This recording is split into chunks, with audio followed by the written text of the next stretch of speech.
want the best out of our players. We want our players to be healthy. I don't think this is contributing to their health. But even with that being said, that's, my opinion is neither here nor there.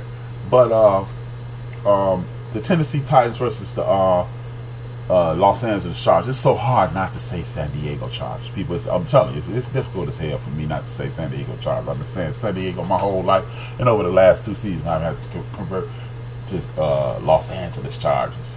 Now, the Tennessee Titans and the Chargers, it should be a reasonably solid matchup if Marcus Mariota can show up and be half the quarterback they think he was drafted to be. Marcus Mariota is a dynamic athlete who is playing quarterback. And this is a perfect example of what I've just got through saying. At some point, these offensive coordinators in the National Football League are going to have to start catering towards the people on their team and not just their game plan. It's just like being a parent. You may want your son or daughter to be a doctor or a lawyer, but sometimes they'll be an artist. You may stunt your child's growth trying to say, you're going to be a doctor, you're going to be a doctor, you're going to be a doctor.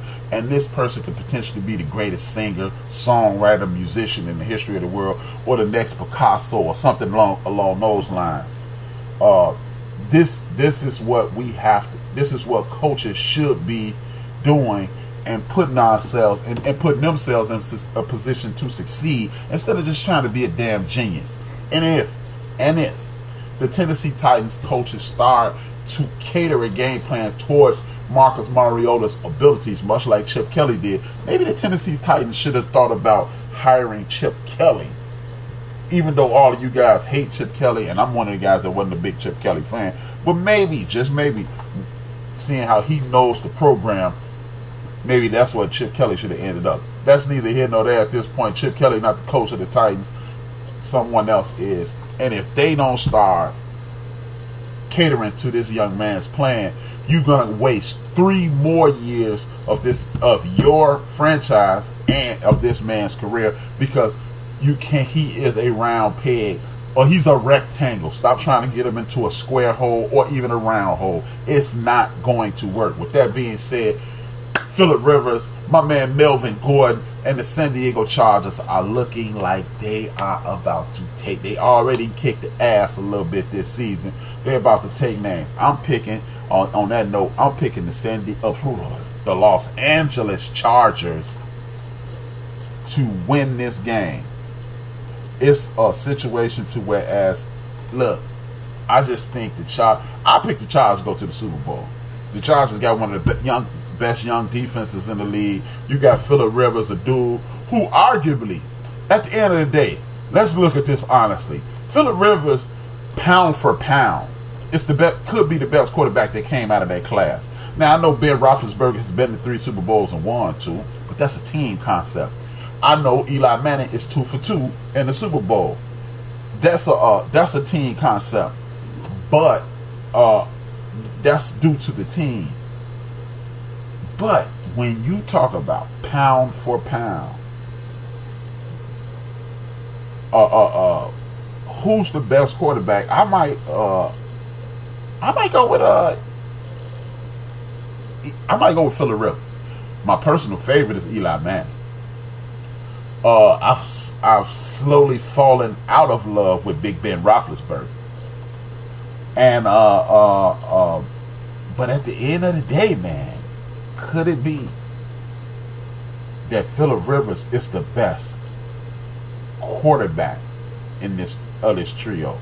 Because let's not forget, Phillip Rivers is a fumbled football away from taking down Tom Brady's and the mighty New England Patriots a few years back. Remember when him and LT and they played them to a standstill, got an interception, and then homeboy fumbled at the 50 and the Patriots ultimately won that game. Phillip Rivers also blew out his ACL to play in that game. See, we get so caught up in rings and championships, and he MVPs and all these accolades. But when we just sit back, take a step back, look at the game, who playing the best? And I'm going to have to say Phillip Rivers, man, because you know what? This is what I've been kicking Ben his behind about the last 3 weeks. And Eli, the whole world been kicking him in his behind about it. It's easy to win a Super Bowl when you playing good, but you got that NASCAR package with them 4 big time defensive pass rushers. All 4 of them went to the Pro Bowl. Jason Pierre-Paul, Justin Tuck, and that crew, and Strahan and that crew. It's easy to win a Super Bowl when you put Brady on his behind on a regular basis. Yeah. When you got the #1 scoring offense in the history of the NFL and you hold them to 17 points. I mean, when you hold them to 14 points, y'all win 14-17. You don't have to do a whole lot, Eli. I'm an Eli fan, so please don't misconstrue that as me not liking Eli, me hating on Eli, or anything of that nature. I'm just keeping it real. But then when you look at Ben Roethlisberger, that first Super Bowl, they actually cheated because that wasn't a touchdown on the goal line against Seattle. And then Big Ben Roethlisberger played like trash. Again, at the time, I was a Big Ben. I am a Big Ben Roethlisberger fan. I'm just, hey, don't nobody hold his feet to the fire. Then that second one, Big Ben showed up and showed out. But let's not forget Joey Porter, James Harrison, Brian Clark, Troy Polamalu. They were the backbone of that defense. That was still at that point. It was currently the steel curtain at that time. But since they're giving the reins to Ben and say, Ben, you wherever you lead us, that's where we're gonna end up. They've been end up at the end of a bunch of losses. Now Phillip Rivers, LT wouldn't show up. Phillip Rivers would show out. Homeboy fumbled, and it's just been a whole lot of mishaps with Phillip Rivers. Is Phillip Rivers Joe Montana? No. But let's ask that question. Of the 3 big-time quarterbacks that was drafted that year, Ben Roethlisberger, Eli Manning, and Phillip Rivers, the game for it all, at their all-time best, who would you pick? Who would you pick if everything is on the line and you needed one quarterback? Me personally, I might pick Phillip Rivers, man. He tough, he hard nosed, and he ain't, even though he did have big time defenses with him, he had Lights Out, Sean Merriman, and Julius Seau and all those guys. They had a crew. Don't get me wrong, but it was not due to his. This is why your boy is always arguing with folks about, hey man, kill it with that ring thing. Because it's not always about the ring, because teams win those rings. No matter how great you are, J.R. Smith can go crazy at the end of the game. Scottie Pippen can get migraines. Isaiah Thomas can break his ankle.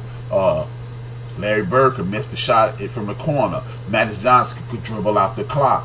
Kareem Abdul-Jabbar could have a migraine. Or the rare situation to whereas you got a guy by the name of Jock Dominique Wilkins. Yeah, that's his first name, y'all.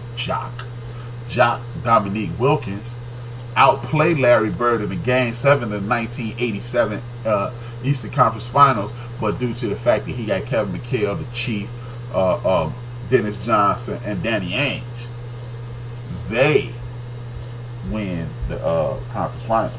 And that's what I'm trying to get you to understand. Sometimes, no matter how great you are, if you don't have the Willies and the Joes, you're not gonna get that W, man. And that's just the way it works. With that being said, let's move on to a game that is gonna be here in my town tomorrow, Chi-Town. That's kind of whack. We got to come up with a new name for Chicago. Chi-Town is kind of whack as hell, man. We got to go something. We got to come with something better than that, man. Go ill or something like that. Chi-Town is so whack and played out. Hey, that's the next mission, man. If y'all in the chat room, man, give me a new name for Chicago, because Chi-Town sucks. But anyway, the Chicago Bears are playing host to the New England Patriots.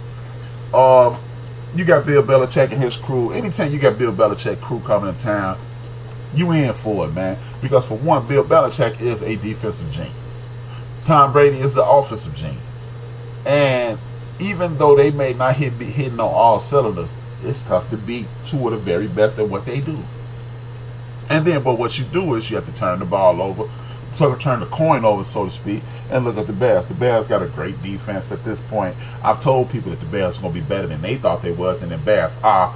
And the only negative about the Bears is that Coach Nagy is learning on the job. And when you have a coach that is learning on the job, there will be mistakes made, i.e. taking your foot off the pedal in the Green Bay game, i.e. taking your foot off the pedal in last week against the Miami Dolphins game. That's learning on the job. Those things can be corrected. Do you have a chance to learn on the job against one of the greatest quarterbacks in the world and one of the greatest coaches in the history of the game? I don't know if you have time for that, but even with that being said, I repeat, the White Mouse will not explode. I'm going with the Chicago Bears in the home upset of the New England Patriots. That's right, I'm calling them cheaters. But, it's just an all fun. But because if they cheating, they cheating. I mean, hey, I'm from old school. If you ain't cheating, you ain't trying. I ain't mad at the Patriots. I ain't mad about nothing. The only thing I don't like about the Patriots is they are in the Boston area. And y'all know how I feel about the people in Boston, the whole Boston get down. I hate it. I wish they get hit by a truck and die. I hate it. Just like Eddie Murphy said in Delirious, man. It's not my get down. But, I mean, I ain't tripping. But I'm just not with it. I'm not up with it. Next thing, whatever. The next game what we're going to talk about is the Indianapolis Colts and the Buffalo Bills. The Who Give a Damn Bowl 2018. Don't nobody that outside of Joe from Houston and anybody who live in Buffalo who listens to the show give a damn about if the Colts and the Bills playing tomorrow. You got Peterman, one of the worst quarterbacks in the world, or Allen, an up-and-coming young quarterback who's still trying to figure it out, versus Andrew Luck. Andrew Luck is been playing very good ball. I can't front on him. But Andrew Luck is clearly not as healthy as we would like him to be. But with that being said, even though the Buffalo Bills have a stellar defense, I'm going to go with Lucas Oilfield to Indianapolis Colts because Andrew Luck, you can bet me $1 versus a bucket of piss, and I get a bucket of piss that this dude Allen or Peterman is going to freak the game. No matter how bad Indianapolis defense is, those quarterbacks suck. And hey, you can't win with a terrible quarterback. I mean, they need at this point Buffalo needs to be seeing what Jay Cutler doing in his free time, even though he don't want to be a football player no more. And dig that Jay Cutler got $10 million to come out of retirement, freak the game for a new team. Boy, you talk about falling backward into now. This is the most you can ever do is the best you can, a.k.a. up-and-comers game of the year right here.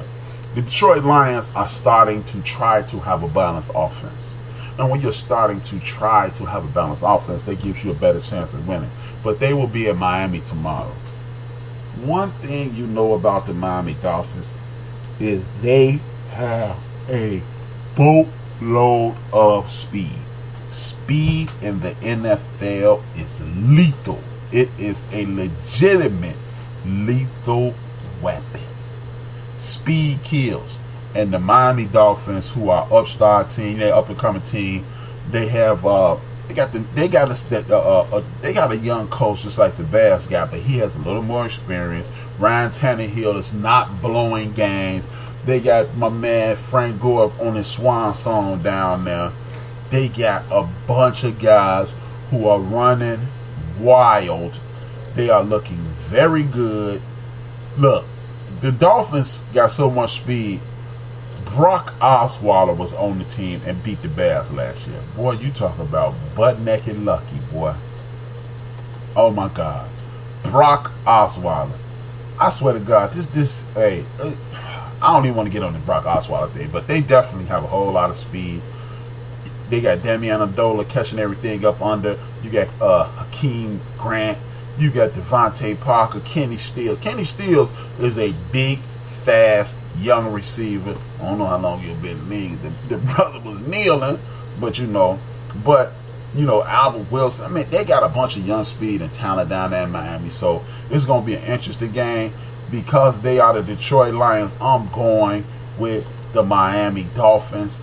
Hopefully Tannehill is playing. But if Brock... let me look this up. if Brock Osweiler, the Dolphins get a healthy outside QB, I don't know. Well, they don't say nothing about Brock Osweiler starting.